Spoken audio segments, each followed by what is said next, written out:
Sentiasa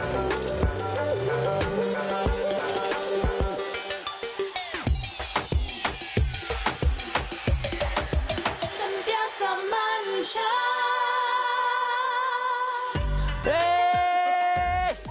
Silakan kawan-kawanku. Selamat malam ya. Duduk ya. Baiklah, selamat malam dan selamat Hari Raya kepada semua penonton manja. Selamat Hari Raya. Penuh semangat dan kegembiraan ya anda ucapkan selamat Hari Raya. Mestilah si Syira ya. Kerana malam ni malam Hari Raya Haji ya, atau lebih dikenali dengan Hari Raya Korban. Ya. Jadi siapa ada buat kurban ya? Saya. Saya ada.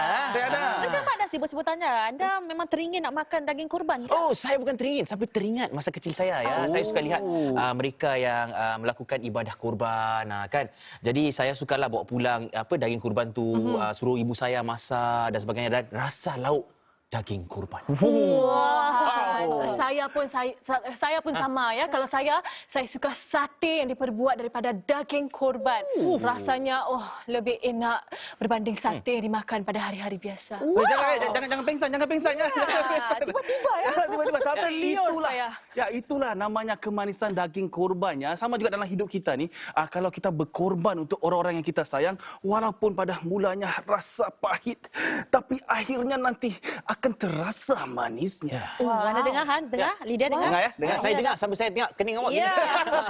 Falsafah hidup di malam raya ya. Tapi saya setuju ya dengan kata-kata Fadli tadi. Dan bercakap tentang korban malam ini dalam segmen TMI, kita akan bersama dua wanita yang akan kongsi apa yang mereka perlu ya korbankan untuk raih kejayaan. Dan kita juga akan bersama penyanyi dan guru vokal iaitu Nanya Karya yang akan kongsi kisah peribadinya di sebalik single terbarunya ya. Dan kita juga akan bersama Sis Lydia dan Sis Syira kita yang akan beraksi di atas papan selaju panjang. Wow.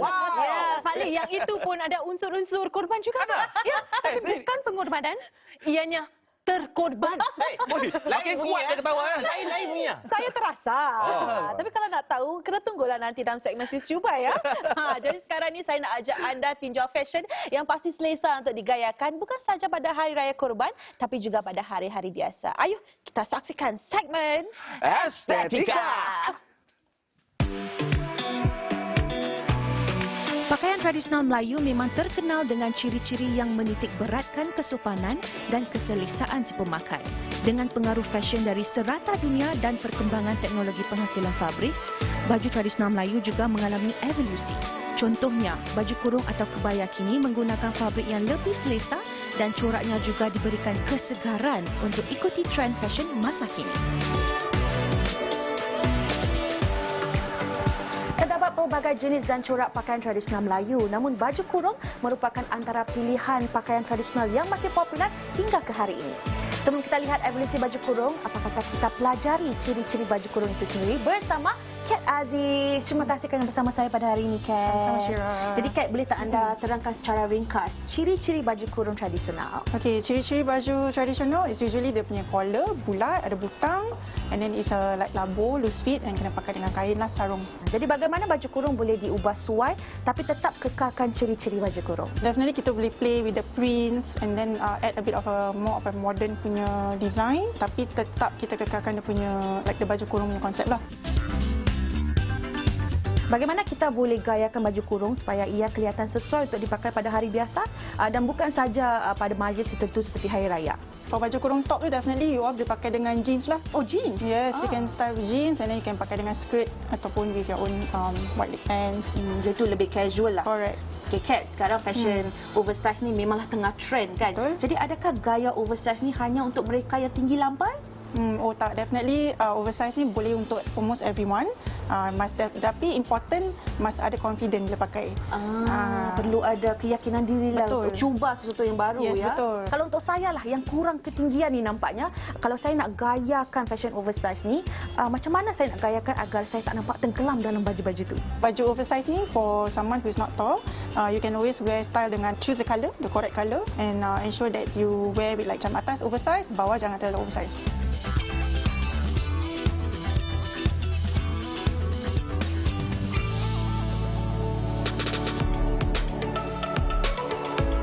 Kat, perlukah baju Melayu ni dibuat dengan fabrik yang lebih tebal dan tahan lasak? Tak perlu sebab for now gentlemen pun diorang nak selesa. They want for everyday wear kan. So not necessary kena pakai yang certain material saja. Jadi apakah kelebihan baju Melayu berleher Teluk Belanga berbanding dengan cekap musang? Okey, leher Teluk Belanga ni actually you can be more casual. Lepas tu not boleh pakai untuk hari raya dan lepas raya you boleh pakai lagi. The gentleman can pakai dengan jeans for weekend look or for weekdays dia orang boleh pakai dengan kakis. And then they can actually layer dengan denim jacket or with their oversized shirt. Lebih casual lah. Betul, more to casual. Terima kasih, Kat. Sama-sama Syira. Sekarang ni barulah saya tahu macam mana nak gayakan baju kurung untuk hari-hari biasa dan bagaimana untuk kelihatan menarik dengan trend fashion pakaian oversize. Wah, saya rasa ini satu idea yang menarik ya rakan-rakan ya. Bolehlah saya cuba gaya yang disarankan. Kerana saya rasa ada banyak sangatlah baju-baju yang tak terpakai itu kan atau tersimpan di dalam almari itu. Jadi saya boleh orang kata jagalah. Ya, betul Tuhan. Dan saya rasa sekarang memang lebih ramai yang suka beli baju raya yang lebih selesa dan boleh digunakan pada hari-hari biasa supaya lebih jimat dan pastinya menyokong gaya hidup berdaya mampu. Lepas sekali Lydia. Jadi dengan itu adakah anda akan bergaya dengan baju raya selesa esok kalau anda jalan raya? Ada jalan raya atau tak? Saya duduk di rumah lah. Tapi saya akan memang tetap bergaya selesa untuk kunjungan tetamu kan?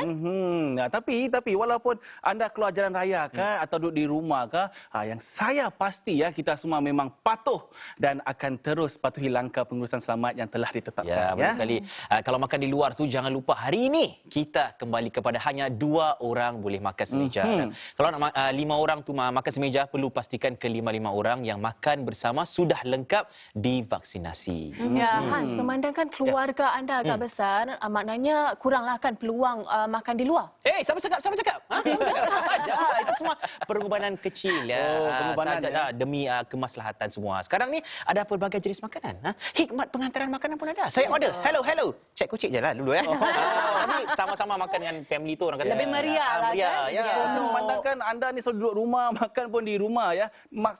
Maksudnya anda ada banyak masa ya. Oh, ada masa. Jadi kenapa tak anda buat lagu dan sertai projek lagu? Ya, hadiahnya Hans, wang tunai $20,000.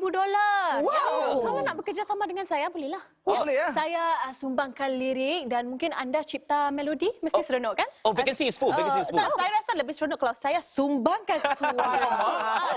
Kan seronok-seronok ni lebih seronok kalau kita selalu lihat ya Abang Long kita ni makan tiap-tiap minggu ya. Tak kira di mana dan apa yang beliau makan tu memang nampak sedap dan seronok sentiasa ya. Ya, apa agaknya ya yang Abang Long kita nikmati hari ni? Nampak macam nak tahu ya? Ya, Tak tahu? mestilah. Kalau anda nak tahu, kenalah tunggu ya. Kami akan berehat seketika tapi pastikan anda akan kembali bersama dan meriahkan lagi malam raya anda bersama kami di Manja. Sentiasa manja, sentiasa manja. Anda masih bersama kami di Manja. Lydia. Ya. Awak ni suka durian tak? Pasal sekarang ni kan tengah musim durian. Awak tanya saya kalau saya suka makan ya. durian. Wah, saya ni hantu durian, Han. Ya, saya sanggup korbankan masa rehat saya demi durian. Ini pertama kali saya nampak hantu durian. Ini pertama kali. Tapi jenis durian apa awak suka ni? Kalau saya suka durian kampung atau red prawn. Hans pula? Kalau saya suka D24. Wow. Musang King. Wow, yang mahal ya. Ya, taste bud saya lain. Taklah saya gurau saja. Sebenarnya saya suka red prawn. Seperti anda juga lah, manis kan. Sedap. Selain itu juga saya suka bubur durian dan lempuk. Tapi yang saya belum pernah cuba ni durian yang diperam atau tempoyak. Anda cukup bertuah hari ini. Kebetulan hari ini Arzek sempat makan hidangan yang diperbuat daripada tempoyak. Selain itu, beliau juga berpeluang nikmati hidangan-hidangan Nusantara yang lain. Saya rasa saya tak sabar. Awak tak sabar ya? Saya pun tak sabar. Penonton pun tak sabar. Yang tengah makan durian pun tak sabar. Apa kata kita bersama Arzek dalam Makan Tube? Penggunaan rempah ratus dalam masakan merupakan antara ciri utama hidangan Nusantara. Ini menyebabkan terhasilnya hidangan pelbagai rupa dan rasa. Chef Firdaus, kalau kita menyentuh tentang hidangan-hidangan Nusantara, terlalu banyak dan pelbagai jenis. Betul tak? Betul, Tuan Azek. Jadi hari ini saya ingin mencuba 3 hidangan di mana bahan pertama menggunakan ikan. Yang kedua, bahan utamanya ialah ayam. Dan yang ketiga, bagi mereka yang tidak makan daging atau vegetarian. Boleh ke? Untuk Azek sentiasa boleh. Susah je you. Tapi saya nak tanya, Azek suka tak makan durian? Bukan suka, saya suka sangat-sangat. Kenapa ya? Kalau kita bagus, hari ini kita akan mencuba tempoyak ikan patin. Tempoyak ikan patin. Tak sabar saya. Jadi Chef Firdaus, Ya, saya. untuk tempoyak ikan patin, ya. Jadi adakah anda menghasilkan sendiri tempoyak menggunakan isi durian? Tempoyak kita kat Singapura ni sukar nak kita dapatkan. Ya. So kita perap sendirilah. Berapa lama anda peramkan? Sudah 8 bulan Azek. 8 bulan Selalunya 3 hingga 5 hari. Selalunya Tapi 3 andanya 8 bulan. 8 bulan. Mengapa lama tu? Kita hendak dapatkan dia punya fermentasi dia, rasa dia lebih kuat. Boleh tak kita gantikan ikan patin dengan ikan lain pula? Boleh Azek. Kata orang tu kita menggunakan ikan air tawar. Boleh. Kalau kita menggunakan ikan air masin, dia punya lemak dia, kemanisan dia berbeza. Hidangan ikan sudah pun disediakan. Jadi untuk hidangan ayam, bagaimana Chef Firdaus? Saya akan sediakan ayam percik. Ayam percik? Ini dia ayam bahagian paha digunakan. Kenapa paha, Chef? Untuk ayam percik, paha ataupun dada. Tapi yang pentingnya dengan tulang. Ia akan menahankan dia punya rasa kejusian dia. Masa untuk perapnya, untuk sediakannya masa 1 atau 2 jam yang paling cepat. Ya. Kalau dia lagi lama, lagi sedap lah. Jadi dia punya rempah dia punya santan akan masuk ke dalam. Jadi Chef, boleh tak kalau ayam dan kuah ni dimasak berasingan? Boleh, tak ada masalah. Tapi kalau macam kita buat di sini, dia punya bahan rempah dia, setelah kita perapkan, kita ambil, kita asingkan dan kita kasih dia masak, kasih dia pecah minyak, tambah sikit santan untuk dia punya kuah. Sekarang pula untuk kita nikmati lemak nangka. Betul tak, Chef? Lemak nangka arang. Arang Kenapa pula lemak nangka arang ni? Cara prosesnya, yang kita buat nangka tu yang muda, kita akan rebus, lepas tu kita rebus, kita akan bakar, lepas kita bakar, kita akan salai. Dan terus terhasillah benda ni lah. Warnanya hitam, Chef. Betul. Selamat ke untuk dimakan ni? Selamat. Dan setahu saya kalau lemak nangka ni menggunakan santan. Betul. Kalau tak ada santan, kita ganti dengan lain boleh tak? Kita pakai susu yang full cream atau yang lactose tolerance, order kita boleh pakaikan Tairu. Dan kalau selain daripada nangka ni, ada tak mungkin sayur-sayuran atau mungkin buah-buahan lain yang boleh kita gantikan? Kita boleh gantikan dengan mengkuang atau kita gantikan apple pun boleh. Ketiga-tiga hidangan telah pun tersedia ada di depan mata saya. Okey, kita mulakan dahulu dengan tempoyak ikan patin yang nihang.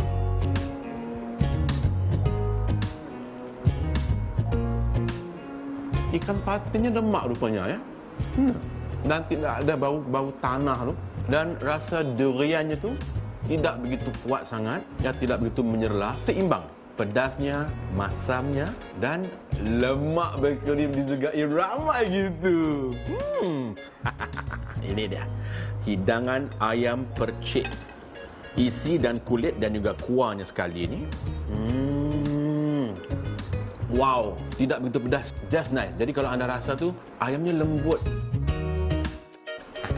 Lemak nangka arang. Ambil kau. Kan.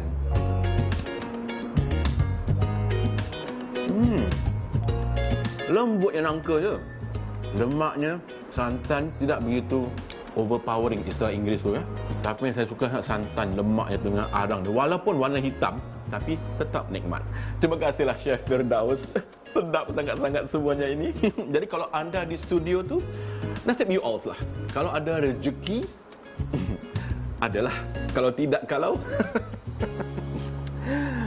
jangan jealous. Tak apalah Arzek, mungkin tak ada rezeki ya kami untuk rasa hidangan Nusantara hari ini. Ya, tapi hari ini rezeki kita ni untuk bersama seorang penyanyi dan guru vokal yang setelah 2 tahun kembali menghasilkan single baharu, Nana Karya. Selamat datang di Studio Manja, Nana. Terima kasih banyak-banyak kerana mengundang undang saya, dimanja. Terima kasih. Sama-sama. Jadi Nana, kali terakhir anda terbitkan single pada tahun 2019 bersama Iskandar Ismail. Kenapa ambil masa hampir 2 tahun untuk terbitkan single terbaru ni? Masa 2 tahun tu ialah untuk kira proses mencari diri, mencari inspirasi. Sejujurnya proses kehidupan lah. Jadi anda boleh kaitkan dengan pengalaman peribadi anda lah. Betul, Jadi betul. anda tulis lirik kemesraan berdasarkan pengalaman peribadi melalui detik-detik yang sukar pada tahun lalu. Mungkin anda boleh ceritakan sedikit tentang kisah di sebalik lirik lagu ni? Sebenarnya lagu kemesraan ni saya tulis semula sebagai puisi. Hujung tahun 2019 hingga 2020 tu saya melalui proses IVF dan IUI sebab saya sudah bernikah 5 tahun tapi belum ada rezeki zuriat. Jadi itu untuk lain-lain orang lainlah prosesnya kan. Dorang ada yang tabah, ada yang kuat. Buat saya ni sebenarnya kuat, mental kuat, tapi proses IVF dan IUI itu betul-betul melemahkan saya. Jadi tunggak saya pada situasi ketika itu ialah suami saya. Dan suami saya cakap apa-apa kita go through pun cuma kita berdua, jangan takut, jangan bimbang, you know.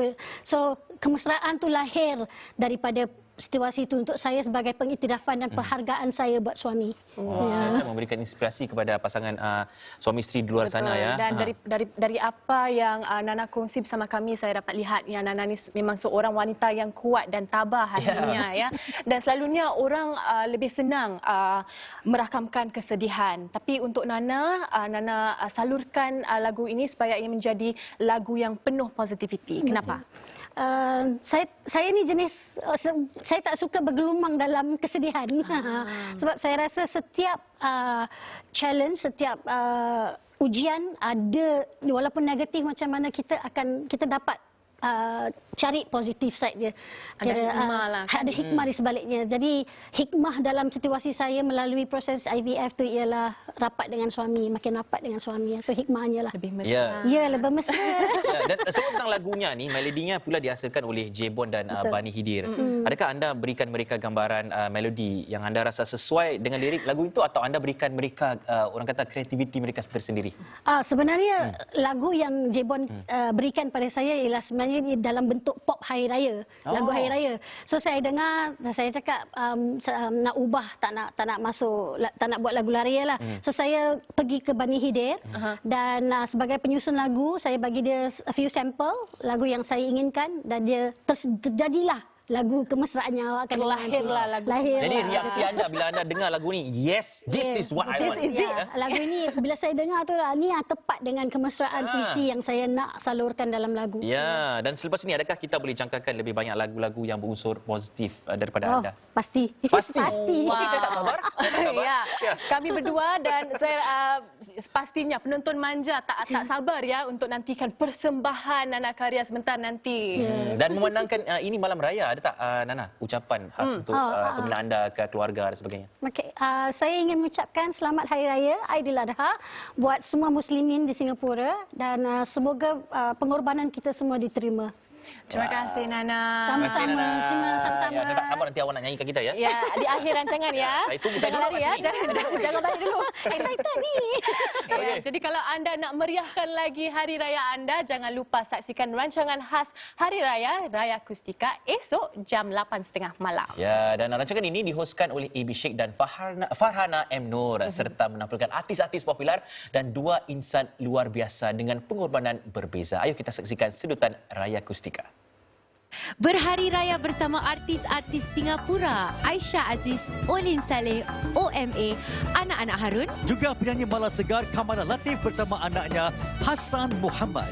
Kenali 2 insan luar biasa dengan pengorbanan yang berbeza. Malah Farhana, kerana mereka istimewa, kami juga ada kejutan untuk mereka. Nak tahu apa? Kalau nak tahu, jangan lupa janji temu anda bersama kami di Raya Akustika. Selain Raya Akustika, kita juga ada drama khas Hari Raya Marhaban Ustaz yang menampilkan Ashraf Amin, Farah Lola dan Hanan Helmi. Yang pertama, Umar kena jadi anak yang taat dan selalu dengar cakap ayah. Yalah, Ustaz pun tak berubah, macam makin handsome. Abang, sebelum abang pergi haji, Maafkanlah bang. Apa, ayah rasa pahala haji ayah ni makin kurang ke? Kalau ayah terima bantuan dari anak-anak? Ayah nak Uma tolong apa-apa tak? Tak perlu. Aku dah biasa semuanya buat sendiri.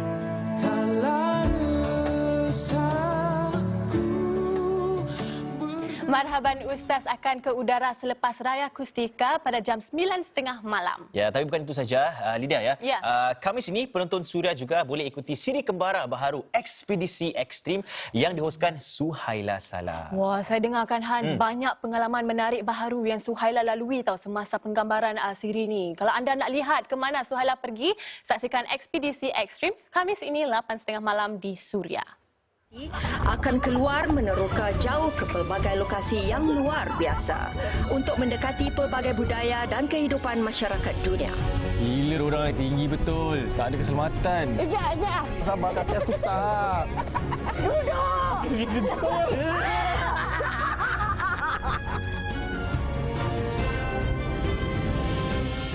Wow, naik sampan. Saya tak sabarlah. Saya rasa selepas ni semua pandemik dah okey, saya rasa saya pun nak pergilah. Oh, wow.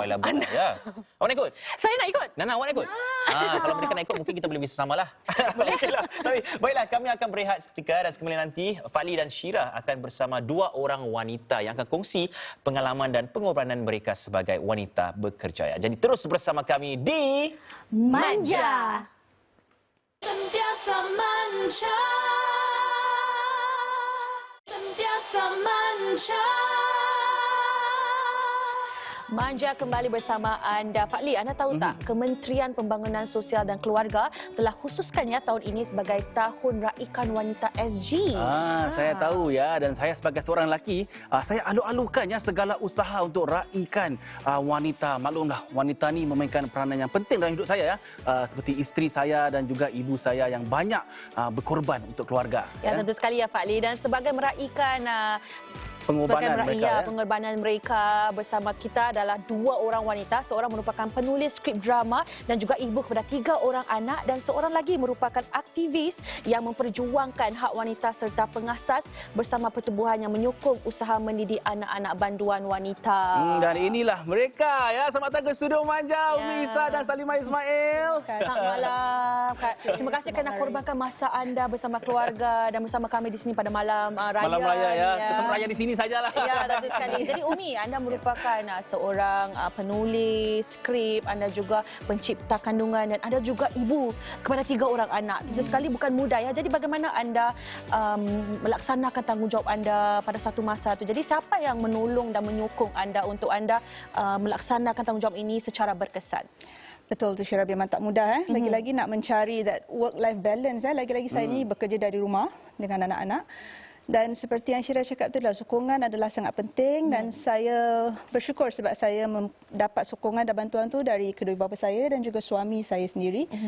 Dan sokongan yang mereka berikan tu bukan saja pada menjaga anak, tolong kemas rumah, tapi juga sokongan moral yang saya perlukan bila saya penat. Jadi sokongan yang kita nak daripada orang-orang di sekeliling kita ni bukan sahaja bila masa kita sibuk, tapi juga bila masa kita perlukan rehat. Kan? Sebab saya rasa dihargai dan fahamlah. Betul, saya faham. Baiklah, untuk bagi Salimah pula ya. Salimah, anda pernah mengetuai jawatan kuasa Singapura untuk wanita Pertubuhan Bangsa-Bangsa Bersatu hampir 10 tahun. Ya, dan anda juga terlibat dalam pelbagai persatuan yang memperkasa, melindungi dan menyokong wanita ya. Jadi apakah perkembangan ataupun perbezaan yang anda dapat lihat dari segi peranan wanita ni di tempat kerja ataupun di rumah? Saya lihat sudah banyak perubahan positif dalam tahun 10 tahun 15 tahun ini. Pertamanya saya lihat sekarang lebih ramai lagi wanita memegang jawatan sebagai pemimpin, sebagai CEO di private sector ataupun di civil service, bukan saja di Singapura tapi juga di antarabangsa. Kedua, sekarang sudah pun lebih banyak lagi undang-undang yang memberi perlindungan kepada wanita di Singapura. Tetapi masih ada lagi ruang untuk meningkatkan tahap atau status wanita di Singapura. Masih banyak lagi yang belum kami mencapai. Dan kalau kita bandingkan ya cabaran dari segi sekarang ni dan dengan dahulunya, adakah ini bermakna lebih mudah untuk menjadi wanita hari ini atau lebih sukar? Kita tidak boleh bandingkan sama ada menjadi wanita sekarang ini lebih senang atau susah kerana setiap generasi mempunyai cabaran-cabarannya yang tersendiri. Misalnya generasi ini wanita menghadapi keganasan seksual dari segi teknologi. Keganasan seksual memang sudah ada bergenerasi-generasi, tapi sekarang kita ada lagi satu midah iaitu daripada keganasan teknologi. Jadi susah nak cakap sama ada lebih senang atau lebih susah. Kerana gangguannya berlainan lah. Kalau dulu gangguannya mungkin secara berdepan-depannya, sekarang melalui online pun sudah boleh. Baiklah, jadi Umi, anda mungkin ada cabaran-cabaran yang anda lalui? Untuk mungkin membesarkan anak-anak anda pada zaman kini. Memang saya setuju dengan Puan Salimah tadi kan. Kita sekarang berdepan dengan masalah gangguan teknologi lebih daripada gangguan face to face kan. Sebab budak-budak sekarang ni orang lebih terdedah kepada dunia media sosial kan, pada TV, pada filem-filem yang mereka tonton ni. Memang cabaran-cabaran tu pada saya, setiap hari saya masih belajarlah macam mana nak tangani masalah dan cabaran itu. Tapi saya rasa yang paling penting sekali kita perlu tekankan ilmu keagamaan dan nilai-nilai sosial, nilai-nilai rohani lah pada diri anak-anak kita. Dan cara kita menghormati mereka juga pada saya amat penting. Okey, ini kita berbahasa menghormati ni. Jadi anda mempunyai satu orang anak lelaki dan dua anak perempuan ya. Jadi bagaimana anda terapkan nilai-nilai menghormati wanita kepada anak lelaki anda, dan juga bagaimana anda terapkan nilai-nilai sebagai supaya anak perempuan anda tu berdiri sama tinggi bersama lelaki? Okey, jarak usia anak-anak saya agak jauh, dan 11, 6 dan 1 tahun. Tapi walaupun jarak usia mereka jauh, saya dan suami saya melayan mereka sama rata. Tiada saya tak nak cakap yang tak ada beza lelaki dengan perempuan, tapi kami cuma terapkan yang dalam dunia ni walaupun kita berbeza jantina, berbeza rupa semua kan, tapi cara kita menghormati dan melayan orang lain perlu sama. Dan semuanya pada saya bermula dari rumah. Macam mana mereka lihat saya melayan suami, melihat saya melayan ibu bapa, begitulah yang mereka akan bawa keluar bila mereka melayan kawan-kawan dan orang-orang yang mereka jumpalah di luar sana. Ya, saya rasa ini merupakan satu yang penting ya. Kalau kita nak anak tu belajar sesuatu, kita harus mulakan dulu. Sebagai saya, walaupun saya belum berumah tangga, belum ada anak lagi, tapi saya selalu jaga anak saudara saya. Jadi apa yang saya buat di rumah, saya tahu dia sedang melihat. Jadi kadang-kadang kalau mereka yang 3-4 tahun ni, mereka belum lagi pandai berkata sangat, tapi mereka akan lihat apa yang kita lakukan ya. Dan cakap, saya tahu anda ada podcast ya, Mom Us bersama 4 lagi teman wanita anda yang lain. Jadi adakah kandungan dalam podcast ini juga menyokong nilai-nilai ini dan pembangunan wanita juga? Okey, Mom Us the podcast ni dimulakan sebagai projek suka-suka lah. Saya dengan 4 orang kerakan saya tu. Tapi dalam pada suka-suka tu kami sedar yang kami mempunyai tanggungjawab untuk memperkasakan wanita di luar sana, untuk memahami dan mendengar suara hati mereka. Dan seperti apa yang Syirah cakap tadi kan, memang harapan kami lah yang setiap apa yang kami kongsikan dalam kandungan kami tu mampu menaikkan semangat, memberi manfaat dan juga memberi inspirasi lah buat wanita di luar sana walaupun mereka bukan seorang ibu. Dan okey, Salimah, apa lagi yang boleh dilakukan ya untuk membantu wanita dan pastikan wanita dapat terus diperkasa? Ya, memandangkan masa yang singkat, saya ingin membentangkan 3 cadangan sahajalah. Saya ada banyak cadangan tapi 3 saja ya. Pertama kali kita perlu memberikan pendidikan kesamaan jantina kepada anak-anak daripada prasekolah, daripada masa mereka di tadika. Kedua, saya cakap sebabnya kenapa. Kedua, kita juga perlu memberikan pendidikan seksualiti dari prasekolah, daripada semuda 5 tahun. Okey. Mengapa pertama ni? Kita perlu tolong membasmikan stereotip gender atau stereotip jantina. Misalnya seorang wanita hanya boleh menjadi seorang jururawat. Jururawat bukan pekerja untuk lelaki. Itu adalah stereotip yang kita harus mentidakkan, membasmikan. Yang tadi saya cakap pendidikan seksualiti, kerana walaupun budak itu baru 5 tahun, kita perlu memberi didikan apa itu good touch atau bad touch. Sebab bukan saja di Singapura, di merata dunia ini, kebanyakan pelaku salah atau keganasan seksual terhadap kanak-kanak dilakukan oleh pelaku salah yang dikenali oleh anak itu, yang dipercaya oleh anak itu. Oleh itu kita perlu memberikan dia pendidikan seksualiti semuda itu, sekecil itu. Dan ketiga, cadangan saya ialah kita memberi peluang kepada anak-anak remaja, anak-anak perempuan muda kita peluang berjaya seperti networking session dengan pemimpin wanita atau rakaian bersama dengan pemimpin wanita supaya mereka akan dapat diberi dorongan atau bantuan untuk maju jaya dalam kerjaya mereka. Ini adalah antara 3 cadangan yang kita boleh memperkasakan wanita. Kita harus mulakan daripada kecil lagi. Ya. Dan saya rasa juga antara satu tadi yang anda katakan tentang pendidikan seksual ni, saya rasa kalau memberikan pengalaman peribadilah. Saya rasa kalau ibu bapa kita dulu-dulu ni, kalau seperti ibu bapa saya, kadang-kadang mereka segan nak cakap tentang ini. Tapi saya rasa sekarang ini ibu bapa lebih berani untuk berbual secara terbuka tentang topik ini, kerana saya rasa ini merupakan satu yang memang sangat penting sekali. Betul. Dan mungkin untuk saya pula ya, pengalaman saya bila saya melalui NS ya, saya kan seorang medik ya, kita pergi ke hospital, dan bila anda cakap membasmikan stereotip itu ya, bukan saja perempuan menjadi jururawat, betul, kerana ramai lelaki yang sekarang menjadi jururawat. Betul. Dan okey, baiklah Umi, jadi siapakah yang siapakah wanita yang menjadi inspirasi anda, yang anda dapat berjaya sekarang ni? Oh, saya rasa saya masih jauh lagi daripada label berjaya tu.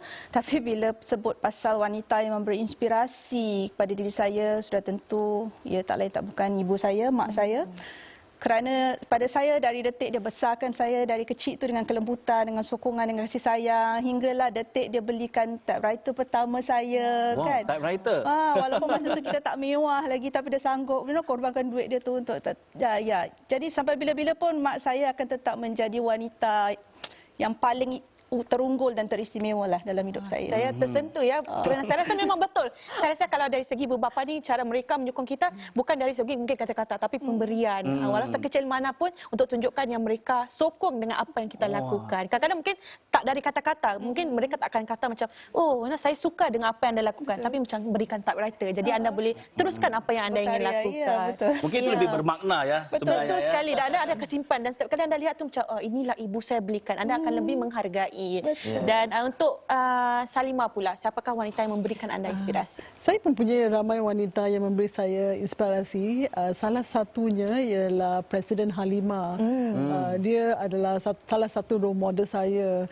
Kerana saya lihat dia daripada kehidupan susah, daripada keluarga susah dapat berjaya, dapat bangkit dan berjaya.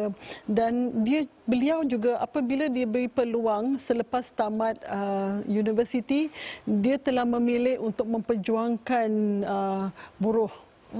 Pekerja buruh, menjadi lawyer untuk pekerja buruh, untuk union workers.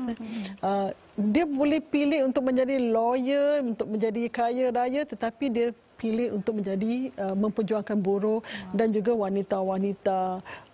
Dan kita juga lihat apabila beliau dilantik presiden, ada juga setengah-setengah masyarakat golongan yang memberi dia banyak kritikan. Tapi ia tidak mematikan matlamat semangat beliau untuk terus memperjuangkan rakyat yang paling vulnerable, iaitu wanita dan juga pekerja-pekerja buruh. Baiklah. Terima kasih ya Salimah dan Umi kerana bersama kami ya pada malam ini.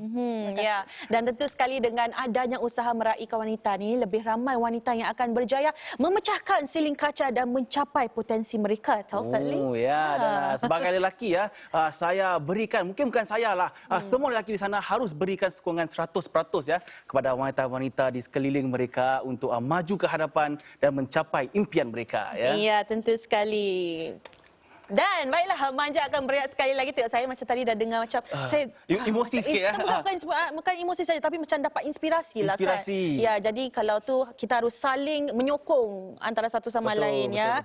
Dan kembali nanti anda akan saksikan saya dan Sis Lydia bermain papan selaju panjang. Jadi saya nak tanya anda lah. Anda undi siapa? Saya undi siapa? Saya ke? Saya ke? Anda undi saya ke? Oh, pressure ya saya. Baiklah, saya rasa kita rehat dahululah ya. Kalau nak tahu jawapannya nanti kita kembali nanti di Manja. Sentiasa manja. Manja. Kembali bersama di Manja. Okey, senyap semua. Apa? Jadi Fadli, anda dah fikirkan siapa yang anda sokong? Wah, dah tak lupa ya. Soalan-soalan macam ginilah yang saya elakkan ya. Saya bersempati dah Pak Li ni. Saya nak tanya awak juga, awak undi siapa? Tentulah saya lupa saya undi siapa dah. Jadi Fadli? Saya ya sebenarnya saya undi kedua-dua. Saya sokong kedua-dua kerana saya ni harus sokong wanita. Ya, baiklah ya anda ya Fadli. Tapi memang jawapan yang tepat lah kerana saya dan Syira pun saling menyokong antara satu sama lain kan. Syira, semasa kami lakukan cabaran ni. Betul ya, betul ke? Macam lain macam. Nampak tak? Saya dah takut. Kalau tak percaya, marilah kita saksikan segmen Sis Cuba.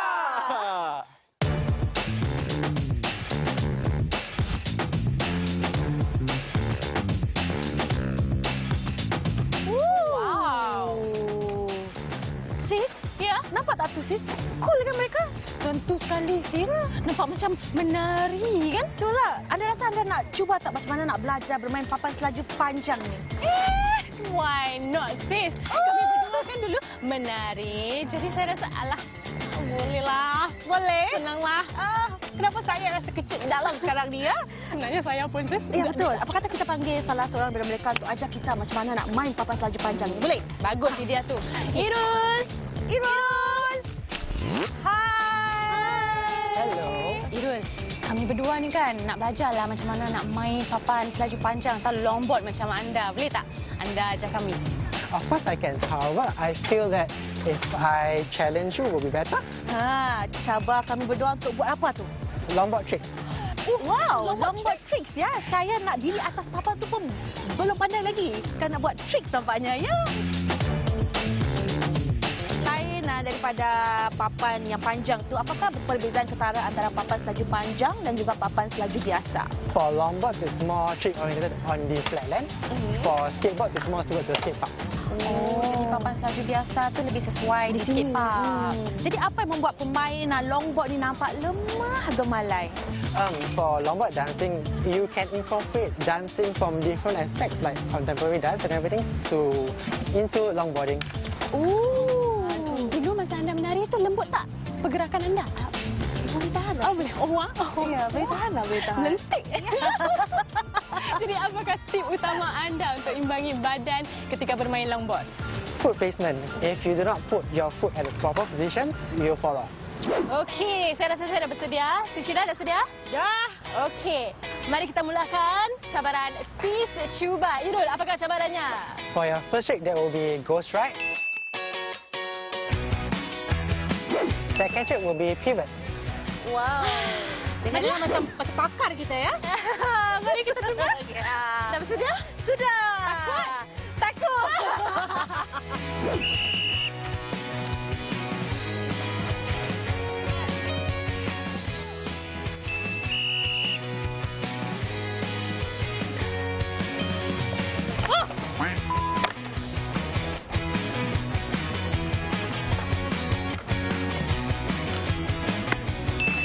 Kali ini lebih mudah untuk saya bandingkan untuk si Syira sebab saya pernah lakukan cabaran skateboard bersamahan. Apa yang saya suka tentang bermain sukan papan selaju ni ialah saya tak rasa berlengas walaupun saya berpeluh sebab saya rasa macam ini aktiviti yang seronok. Matlamat saya tak kisahlah kalah ataupun menang. Janji kalau saya suka dengan sukan ni, lepas ni juga saya akan ke kedai sukan dan beli longboard ni untuk saya cuba dan cuba lagi. Kerana saya rasa ini merupakan satu sukan yang memang sangat seronok sekali untuk dicuba. Ada tak nak naik degil tau. Tu ada sana. Jumpa lagi nanti. Jumpa nanti.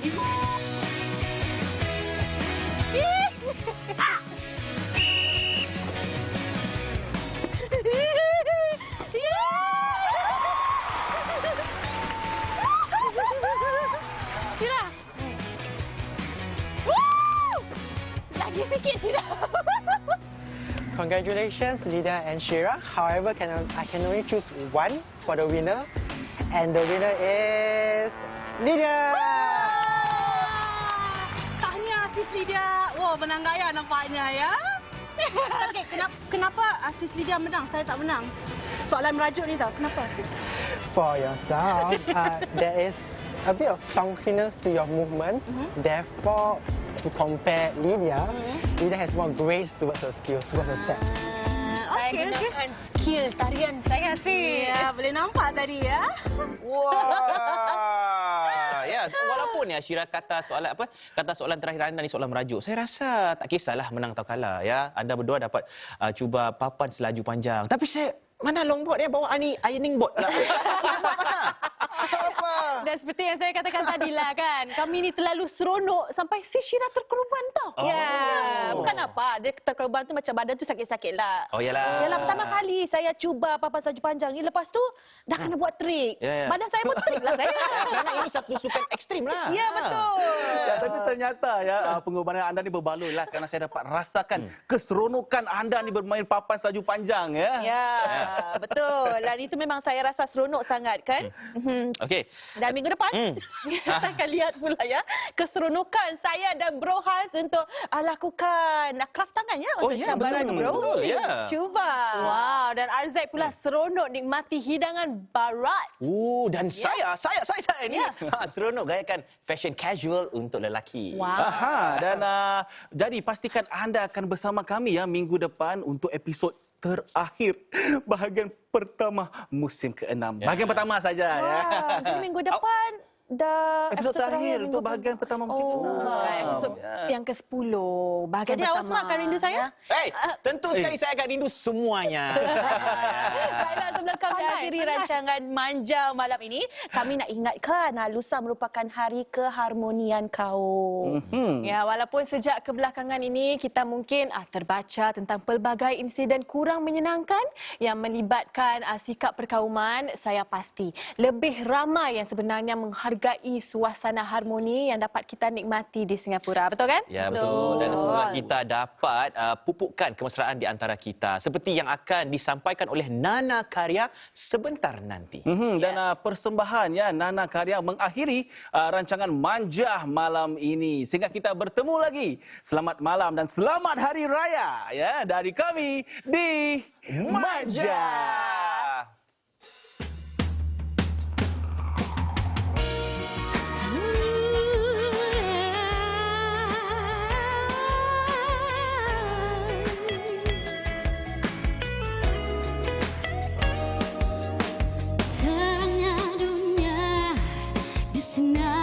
Surya, oh mungkinkah hatiku telah ditawan cinta, masih terbayang senyuman manis dia. Oh alangkah nikmatnya di belai penuh manja, duniaku warna-warni seindahnya pelangi, butterflies in my heart singing so much love for you and me. Suasana yang gembira saat hadirnya cinta, oh indahnya menyulam asmara dengan dia yang ku puja, kemesraan.